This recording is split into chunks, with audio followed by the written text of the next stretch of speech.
Hello students, welcome to my channel. तो आज की इस वीडियो में हम आपके बीए थर्ड सेमेस्टर इकोनॉमिक्स के यूनिट नंबर 1 का पार्ट 2 पढ़ने वाले हैं। आज की वीडियो में हम पढ़ेंगे दादा भाई नौरोजी का आर्थिक विचार। देखिए, यूनिट नंबर 1 में आपको Kautilya, Dadabhai Naoroji, R C. Dutt, B R. Ambedkar and Ram Manohar Lohia and Gandhi ji का जो आर्थिक विचार है वो आपको पढ़ना है।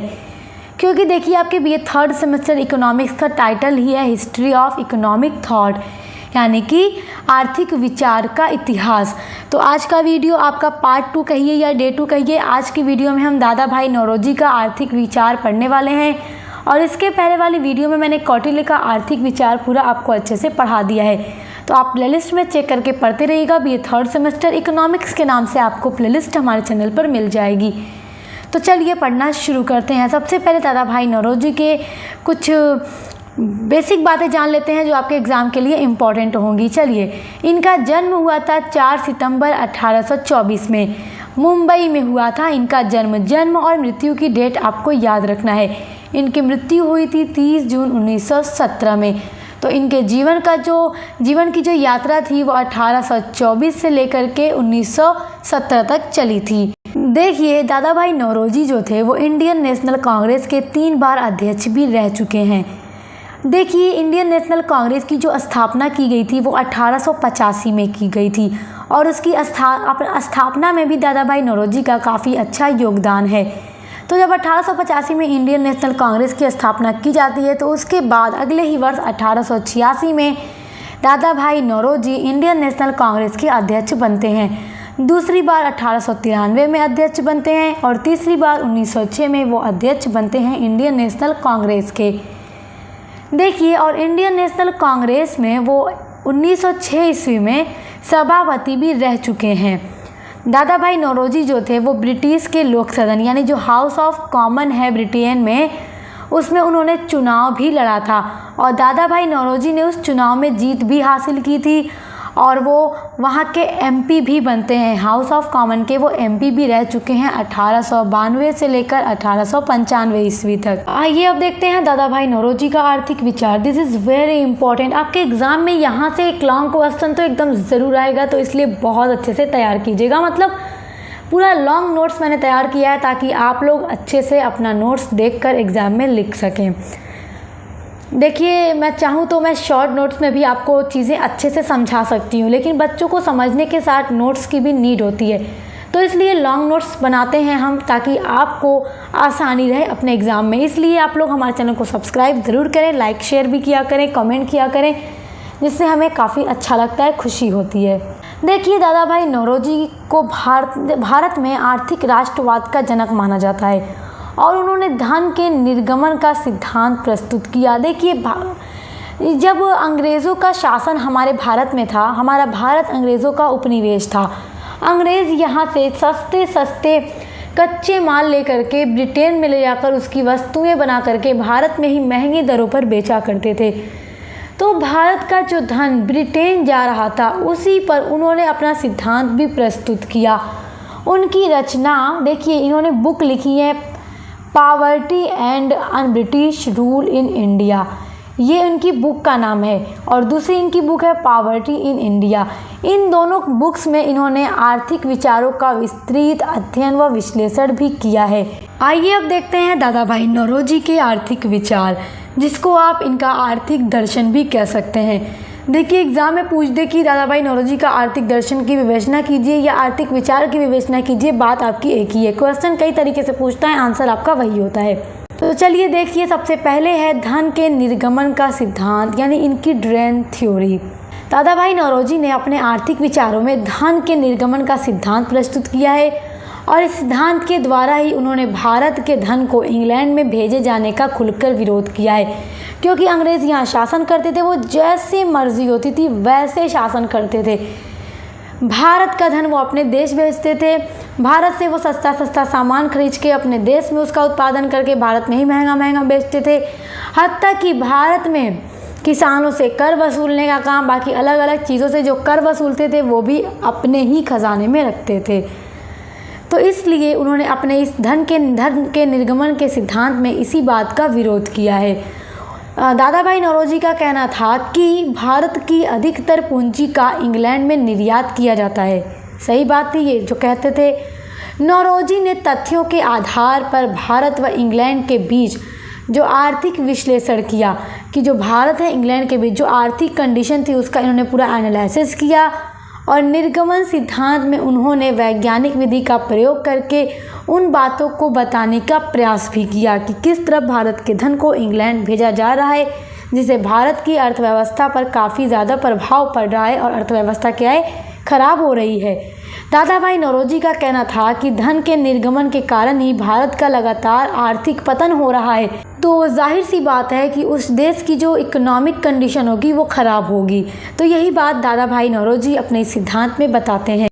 देखिए, इससे भारत के लोगों में उत्पादन क्षमता में अयोग्य बना दिया गया है, क्योंकि देखो वो आए थे व्यापार करने, धीरे धीरे अपना शासन करने का उद्देश्य जमा लिया, शासन करने लगे, फिर धीरे धीरे उत्पादन पर भी इन्होंने अपना अधिकार जमा लिया। जो किसान खेती किया करते थे उनसे भी ये उनकी आधी से ज़्यादा उपज टैक्स के रूप में ले लिया करते थे, जिससे किसानों का काफ़ी शोषण भी किया जाता था, उनके ऊपर अत्याचार भी किया जाता था और कर भी वसूला जाता था, जिससे किसानों की जो कंडीशन थी वो बहुत ख़राब हो गई थी।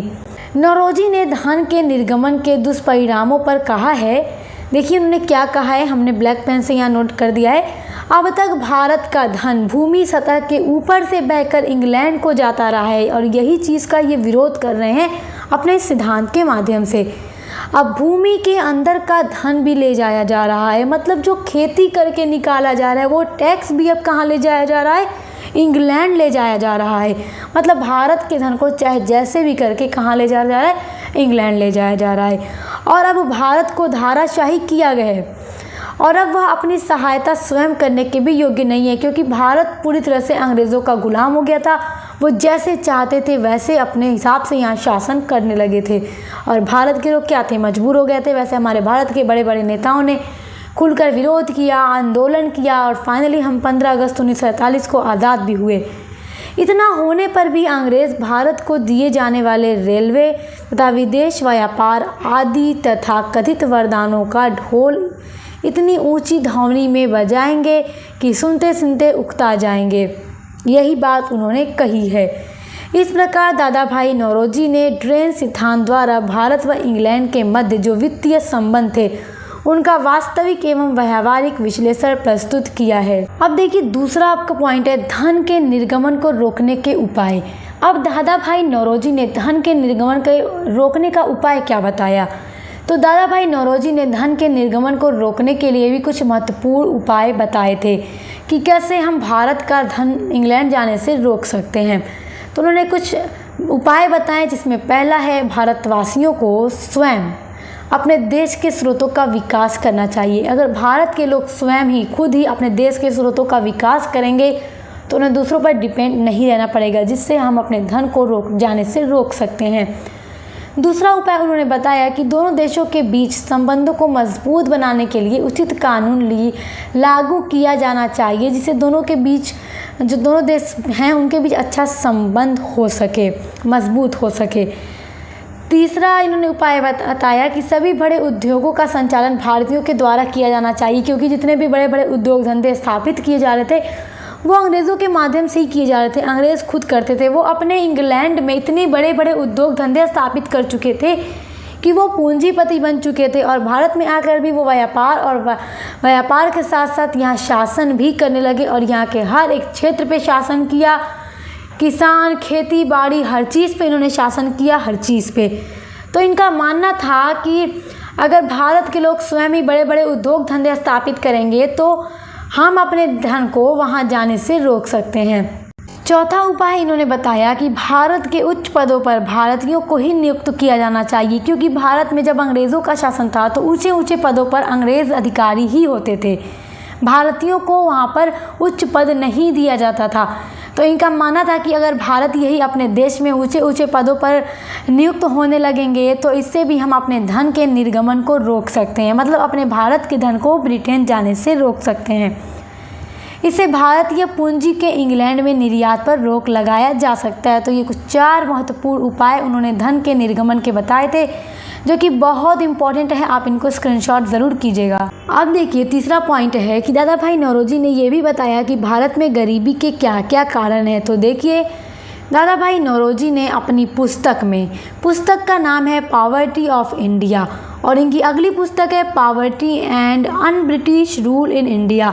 इन्हीं 2 बुक में इन्होंने इन सभी आर्थिक विचारों का वर्णन किया है, तो इसलिए आप बुक का नाम ज़रूर नोट कीजिएगा, क्योंकि कभी कभी ऑब्जेक्टिव्स टाइप क्वेश्चन में पूछता है कि दादा भाई नौरोजी ने अपने आर्थिक विचार अपनी किस पुस्तक में दी हैं, तो इन दोनों में दी हैं। तो दोनों बुक ऑप्शन में दे करके आपसे कह देगा कि अगर ऑप्शन नंबर 1 में ये दे दे, ऑप्शन नंबर 2 में ये दे दे, तो एक ऑप्शन दे देगा कि पहला और वो दूसरा दोनों, तो आपको उसी पर टिक करना होगा। तो इन्हीं दोनों बुकों में उन्होंने भारतीय गरीबी के बारे में और उसके कारण के बारे में पूरा उल्लेख किया है।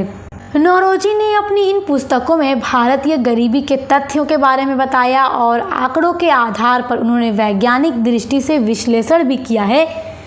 मतलब जो साइंटिफिक मेथड होते हैं उनके अनुसार उन्होंने भारतीय गरीबी में जो कारण हैं, जो तथ्य हैं, उनका आंकड़ा लगाया, उनका विश्लेषण किया और उन्होंने गरीबी के कुछ प्रमुख कारणों का भी उल्लेख किया है और वो कारण कुछ इस प्रकार हैं। पहला कारण है भारत में गरीबी का, ये ध्यान देते रहिएगा कि ये सारी चीज़ें हम किसके पॉइंट ऑफ व्यू से पढ़ रहे हैं, दादा भाई नौरोजी के पॉइंट ऑफ व्यू से पढ़ रहे हैं। तो दादा भाई नौरोजी ने पहला कारण बताया भारत में गरीबी का कि भारतीयों की आय बहुत ही कम अर्थात लगभग 20 रुपये प्रति वर्ष है। प्रति वर्ष की आय 20 रुपये थी, बहुत ही कम थी, तो इस कारण भी भारत में गरीबी बहुत अधिक थी। दूसरा इन्होंने कारण बताया कि अंग्रेज़ों द्वारा धन राशि बाहर ले जाना और उसे बहुत कम धन राशि भारत में लाना। मतलब कि अंग्रेज़ क्या करते थे, भारत की जो धन थी वो बहुत ज़्यादा अपने देश ले जाते थे और बहुत कम भारत में लेकर आते थे, इसे भी भारत में गरीबी थी। तीसरा कारण था कि भारतवासियों से अधिक मात्रा में कर लिया जाता था। अंग्रेज़ सरकार भारत से बहुत अधिक मात्रा में टैक्स लेती थी, वो हर चीज़ पर टैक्स लेती थी, यहाँ तक कि किसानों की जो उपज थी उसमें से आधा से ज़्यादा उपज वो टैक्स के रूप में ले लेती थी, इस कारण भारत में गरीबी थी। चौथा कारण था कि भारत में कृषि की पैदावार बढ़ाने के प्रति ब्रिटिश सरकार का उदासीन रवैया था। मतलब किसानों की हेल्प भी नहीं करती थी, मगर अगर सरकार सहायता देती किसानों को तो किसान अच्छी पैदावार करते। जो ब्रिटिश सरकार का रवैया था वो अच्छा नहीं था। पांचवा कारण था कि भारत में ब्रिटिश सरकार के द्वारा औद्योगिकीकरण में रुचि भी न लेना भी भारत में गरीबी का एक महत्वपूर्ण कारण था। छठा पॉइंट है भारतवासियों को प्रशासन में निम्न स्तरों पर पदों तक ही सीमित रखती थी ब्रिटिश सरकार और भारतीय लोग उच्च पदों पर नहीं हो पाते थे चयन। मतलब ब्रिटिश सरकार क्या करती थी कि उच्च पदों पर भारत में अपने अंग्रेज़ अधिकारियों को रखती थी, मतलब अंग्रेज़ को ही रखती थी और भारतीयों को जितने भी निम्न स्तर के पद होते थे, पोस्ट होती थी, वहाँ तक ही सीमित रखती थी। तो इसलिए जब निम्न पद होगा, छोटा पद होगा तो सैलरी भी कम होगी। तो ये भी कारण था कि भारत में गरीबी बहुत आम थी। तो ये सारे महत्वपूर्ण कारण दादा भाई नौरोजी ने बताए भारत में गरीबी के। अब नेक्स्ट टॉपिक है आपका कि दादा भाई नौरोजी ने आयात निर्यात के आंकड़ों की क्या समीक्षा की है, मतलब क्या एनालिसिस किया है उन्होंने आयात निर्यात के आंकड़ों का। तो देखिए दादा भाई नौरोजी ने 1835 से 1872 के बीच आयात निर्यात का विश्लेषण किया और उन्होंने कहा कि इस अवधि में आयात की तुलना में निर्यात का जो मूल्य है इतना मूल्य है पाउंड है। नौरोजी के अनुसार यह इंग्लैंड को दिए जाने वाले वार्षिक देय के अनुरूप नहीं है और अगर इसमें ब्याज भी जोड़ दिया जाए तो यह आंकड़ा और भी बढ़ जाएगा। 1892 से लेकर 1903 तक के 10 वर्षों के आंकड़े के अनुसार इंग्लैंड ने भारत से देखिए इतने पाउंड मूल्य के भारतीय माल का आयात किया था और इतने पाउंड मूल्य का निर्यात किया था। अंग्रेज़ों द्वारा भारत से ले जाए गए धन की जो मात्रा थी वो काफ़ी ज़्यादा अधिक थी और नौरोजी का कहना था कि आयात निर्यात से निकाय के मुख्य कारण ये थे, जिसमें पहला पॉइंट है कि भारत और इंग्लैंड में यूरोपीय अधिकारियों की ज़रूरत के लिए होने वाला व्यय, भारत और इंग्लैंड में जो यूरोपीय अधिकारी थे उनकी जो ज़रूरत थी उनमें जो व्यय होता था वो बहुत अधिक था। दूसरा पॉइंट है ब्रिटिश अधिकारियों को पेंशन भी दिया जाता था। तीसरा कारण है कि भारत में ब्रिटिश सेनाओं के व्यय के लिए ब्रिटेन ने युद्ध विभाग को भुगतान किया। तो देखिए इस तरह से दादा भाई नौरोजी ने जो आयात निर्यात का आंकड़ा लगाया भारत और इंग्लैंड के बीच का, तो उन्होंने ये बताया कि भारत से जो ले जाया जाता था धन वो इंग्लैंड अंग्रेज़ों के द्वारा वो ज़्यादा होता था हमेशा और इंग्लैंड से जो भारत ले आया जाता था वो हमेशा कम होता था। तो इस कारण भी आप देखेंगे कि भारत का जो धन था वो अधिकतर इंग्लैंड में जाता था। इस कारण भी भारत की जो पूंजी थी वो कम होती चली जा रही थी और जितने भी खर्चे किए जाते थे वो भी भारत के ही खजाने से ब्रिटिश सरकार करती थी। युद्ध लड़ना, सैनिकों को देना, बाकी जितने भी व्यय होते थे वो भारत के खजाने से ही ब्रिटिश सरकार करती थी। तो इस तरह से आप देखेंगे कि अंग्रेज़ों ने हमारे भारत के बहुत धन खर्च किए। अब देखिए दादा भाई नौरोजी ने जो 5वां विचार दिया आर्थिक विचार, वो है आर्थिक राष्ट्रवाद की धारणा। अब आर्थिक राष्ट्रवाद की धारणा में दादा भाई नौरोजी ने क्या बातें बताई, क्या चीज़ें एक्सप्लेन की। तो देखिए दादा भाई नौरोजी ने भारत में आर्थिक राष्ट्रवाद की जो धारणा प्रस्तुत की है, इसमें उन्होंने बताया कि देशवासियों को आर्थिक रूप से जागृत करके उनमें राष्ट्रवादी भावनाओं का विकास किया जाए।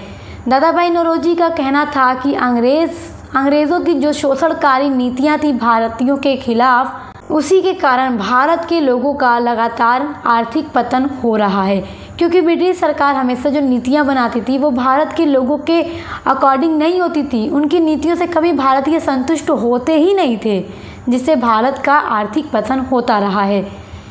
जैसे कि इन्होंने बताया कि भारत में गरीबी होना, भूखमरी होना, बेरोजगारी होना व अन्य जितनी भी आर्थिक समस्याएं हो रही थी भारत में, तो ब्रिटिश सरकार ने जानबूझकर ऐसी आर्थिक नीतियों को बनाया था जिससे भारतीय जो लोग हैं वो हमेशा शोषण की चक्की में पीसते रहेंगे और वो हमेशा अंग्रेज़ों के गुलाम बने रहेंगे, क्योंकि ब्रिटिश सरकार का ब्रिटिश सरकार यही चाहती थी कि भारतीय हमेशा क्या रहें, मजदूर बनकर बने रहें। वे हमेशा लकड़ी चीरने वाले बने, पानी खींचने वाले बने और अंग्रेज़ों की आर्थिक गुलामी को वो ढोते रहेंगे। तो यही बात दादा भाई नौरोजी ने आर्थिक राष्ट्रवाद की धारणा में प्रस्तुत की है। अब देखिए दादा भाई नौरोजी ने आर्थिक राष्ट्रवाद की धारणा के साथ साथ ही नैतिक निकास की धारणा भी प्रस्तुत की। उनका कहना था कि नैतिक रूप से भी अंग्रेज शासकों द्वारा भारतीयों का शोषण किया जाता रहा है। दादा भाई नौरोजी ने यह भी कहा कि सभी उच्च स्तर के जितने भी पद होते थे तो ब्रिटिश सरकार ने हमेशा ऊंचे पदों पर, ऊंची पोस्ट पर अंग्रेज़ों को ही नियुक्त किया और निम्न पदों पर हमेशा भारतीयों को नियुक्त किया, ताकि भारतीय प्रशासन में अंग्रेज़ों का दबदबा कायम रहे और निम्न पदों पर अगर भारतीयों रहेंगे तो उनमें स्वाभिमान की भावना का विकास न हो सकेगा और वे हमेशा अंग्रेज़ों की नैतिक दास्ता का भी शिकार बने रहेंगे। तो इस तरह से अंग्रेज़ों की ये भी एक चाल थी। और देखिएगा कि अंग्रेज़ अधिकारियों ने सेवा मुक्ति के बाद भारत की सेवा ही नहीं की, बल्कि वे भारत का धन और संपत्ति इंग्लैंड लेके गए। तो इस बारे में नैतिक विकास की धारणा में यही बात दादा भाई नौरोजी ने बताई है। देखिए दादा भाई नौरोजी ने जो आर्थिक विचार दिया उसमें 7वां पॉइंट है, भारत व इंग्लैंड के बीच अन्यायपूर्ण वित्तीय संबंध था। देखिए दादा भाई नौरोजी ने भारत व इंग्लैंड के बीच अन्यायपूर्ण वित्तीय संबंधों का गहन अध्ययन किया एवं उसका विश्लेषण भी किया और अपनी book poverty and un British rule in India में उन्होंने कहा कि ब्रिटिश सरकार की आर्थिक जो नीतियां हैं वो बहुत निरंकुश हैं और वे भारतवासियों के हितों के विरुद्ध हैं, क्योंकि भारतवासियों के हित को ध्यान में रखकर ब्रिटिश सरकार कभी नीतियां नहीं बनाती थी। उसकी हमेशा जो नीतियां होती थी वो भारतीयों के विरुद्ध होती थी, जिससे भारतीय संतुष्ट नहीं होते थे। तो दादा भाई नौरोजी ने जब भारत और इंग्लैंड के बीच अन्यायपूर्ण आर्थिक संबंधों का विश्लेषण किया तो उन्होंने बताया कि अंग्रेज़ जो थे वो निरंकुश थे और भारतवासियों के हितों के विरुद्ध थे। तो इस पर ब्रिटिश अधिकारियों ने क्या कहा कि भारतीयों की जो आर्थिक स्थिति है वो इसलिए कमज़ोर है क्योंकि भारतीयों की जनसंख्या हमसे अधिक है। वो इस बात को नहीं मानते थे कि हम निरंकुश हैं, हम भारतीयों के विरुद्ध नीतियां बनाते हैं। इस बात को उन्होंने एक्सेप्ट नहीं किया अंग्रेज़ों ने, जबकि अंग्रेज़ अधिकारियों ने ये कह दिया कि भारतवासियों की जनसंख्या अधिक है इसलिए वो आर्थिक रूप से कमज़ोर हैं। लेकिन यहाँ पर एक बात ध्यान दीजिए कि जब अंग्रेज़ों ने भारतीयों की जनसंख्या अधिक बता दी और ये कह दिया कि भारतीयों की जो आर्थिक स्थिति कमज़ोर है वो उनकी जनसंख्या अधिक होने के कारण है, तो दादा भाई नौरोजी ने इस बात का विरोध किया। दादा भाई नौरोजी ने ये बात एक्सेप्ट नहीं की कि नहीं, हम भारतीयों की जनसंख्या अधिक होने के कारण ही हमारी आर्थिक स्थिति खराब नहीं है, जबकि दादा भाई नौरोजी ने खुलकर ये बात कही कि ब्रिटिश सरकार की खराब नीतियां ही भारतीयों के आर्थिक पतन का कारण है और उन्होंने जानबूझकर ऐसी नीतियां बनाई हैं ताकि भारतीयों की जो स्थिति है, आर्थिक स्थिति, वो खराब हो, शोचनीय हो, दयनीय हो। और वो अंग्रेज़ हमेशा अपने हित में अच्छी नीतियां बनाते थे और भारतीयों के हितों को कभी ध्यान में नहीं रखते थे। तो ये सारे आर्थिक विचार दादा भाई नौरोजी ने दिए हैं। आई होप कि आपको बहुत अच्छे से समझ में आ गया होगा। तो इस प्रकार दादा भाई नौरोजी के आर्थिक विचारों से यह स्पष्ट हो जाता है कि वे अपने समय के एक महान अर्थशास्त्री थे और अपने आर्थिक निर्गमन के सिद्धांत के माध्यम से उन्होंने विश्व के सामने अंग्रेज़ों के द्वारा भारत के आर्थिक शोषण का भंटा फोड़ दिया कि किस तरह से अंग्रेज़ों ने भारतीयों के ऊपर शोषण किया, अत्याचार किए और भारत के धन को अपने देश लेकर गए। तो आई होप कि इन सारी चीज़ों को आप बहुत अच्छे से समझ गए होंगे। और ऐसे ही हम आपके बीए के हर एक सब्जेक्ट की, हर एक सेमेस्टर की क्लासेस लेकर आ रहे हैं न्यू सिलेबस के अकॉर्डिंग। तो आप हमारे चैनल पर विजिट करके ज़रूर देखिएगा। अब मिलते हैं नेक्स्ट वीडियो के साथ।